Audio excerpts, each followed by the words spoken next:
बर' थुनलाइ आफादनि खुंगा 67थि बोसोरारि जथुम्मानि दिनै नैथि सान।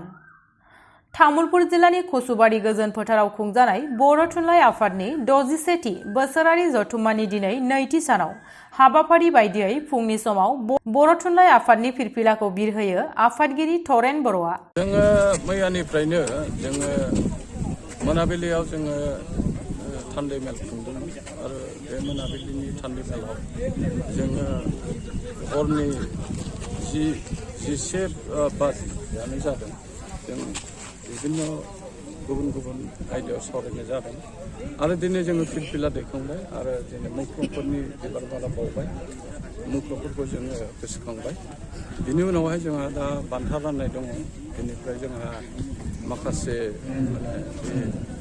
गुबुन गुबुन बिजाब बेखेवनायनि हाबाफारि दङ आरो बानजाय आफादा दिहुननाय बिसम्बि बेखौ जों बेखेवगोन आरो बेखौ बेखेवगोन आसामनि बारगा मन्थ्रि थानेस्वर बर' बिथाङा।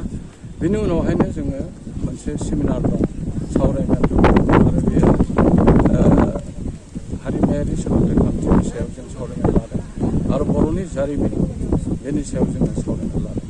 दा आं सानो गाबोन जिहेतु हादोरगिरिया बेवहाय नुजाफैगोन, बेनि थाखायनो जोङो आब्रुथि महरै जोङो बर' थुनलाइ आफादानो जा आरो बिनि बानजाय आफादानो जा आरो बिटिआर सरकारानो जा बयखौबो खावलायदों जाहाथे जोङो मोजाङै मोजां जोङो हादोरगिरिखौ बेवहाय जोङो नुजाथिनानै जोङो मोजाङै मोजां बरायनानै आरो जों आसा लाखिदों जे बेबायदि फिसा तामुलपुर कसुबारि बायदि जायगायाव हादोरगिरिया फैनानै माखासे मेसेज होनो हागोन आरो बे मेसेजआ जाहैबाय गोजोन थासारि आरो जोङो बर' रावा जे जोङो दान्थे फारियाव हाबनानै बेखौ लिंक लेंगुवेज खालामनो नाजादों, मुलुग दरबाराव लांनो नाजादों, जोङो लार्निंनि खोथा सिन्था खालामदों। बेखिनिखौ जोङो हयथ' हादोरगिरिनिफ्राय जोङो बे मेसेजखौ जों मोननो हागोन आरो बेवहाय बे ओनसोलनिल' नङा गासैबो हारि हारिसा बिथांमोनहाबो बेवहाय मुलाम्फा मोनगोन होननानै आं सानदों।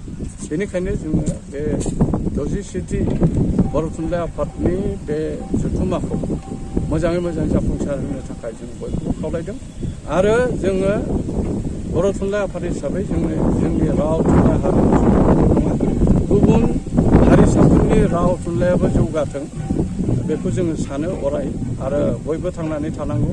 बयबो रावारि, फिसा रावारियानो जा गेदेर रावारियानो जा बिथांमोना थांनानै थानांगौ।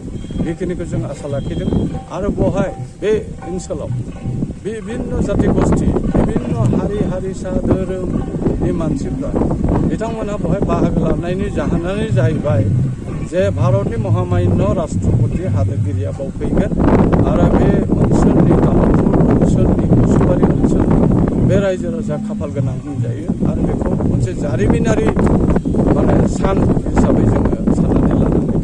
गतिके 67थि जथुम्माया बर' थुनलाइ आफादनि बे 70 बोसोर आगानाव फैनाय बे बर' थुनलाइ आफादनि जारिमिनाव बेनो गिबि हादोरगिरि फैनाया आरो बे मोनसे जारिमिन जानानै थासिगोन।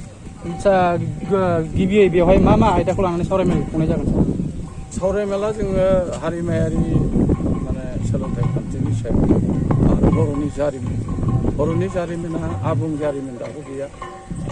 बुरखांनानै खायसे जोंनि राजा, जोंनि रानि, जोंनि उमुगमोन बेखौ जोङो बुरखांफिननो थाखाय जोङो बे जारिमिन जायफोरनिखि हिस्ट्रियेट बेफोरखौ लेंबोनानै जोङो जारिमिनखौ बुरखांगोन आरो बे जारिमिनखौ बुरखांनानै जोङो मोनसे कम्प'जिट बिजाब साफायनानै जोङो फरायसा आरो इयुन जोलैनो जों खोन्थानो हागोन। आरो हारिमायारि सोलोंथाइ खान्थिखौ जों मानो लादों? हारिमायारि सोलोंथाइ खान्थिया 2020 मायथाइनिफ्राय थांनाय बोसोरनिफ्राय जानो गोनांमोन, नाथाय कभिड-19नि थाखाय बे जायाखैमोन। दा 2020 नेक्स्ट इयारनिफ्राय बियो चालु जासिगोन। बेनिखायनो जोङो माब्रै जों जानजि खाफ्रानांगौ, बे सोलोंथाइ खान्थिजों माब्रै खारफानांगौ, जों बिनि मोनसे मेसेज होनो इयं जेनेरेसननो, फरायसानो आरो रायजो राजानो मोनसे मेसेज होनो थाखाय जों बे हारिमायारि सोलोंथाइ खान्थिनि बे सावरायमेलखौ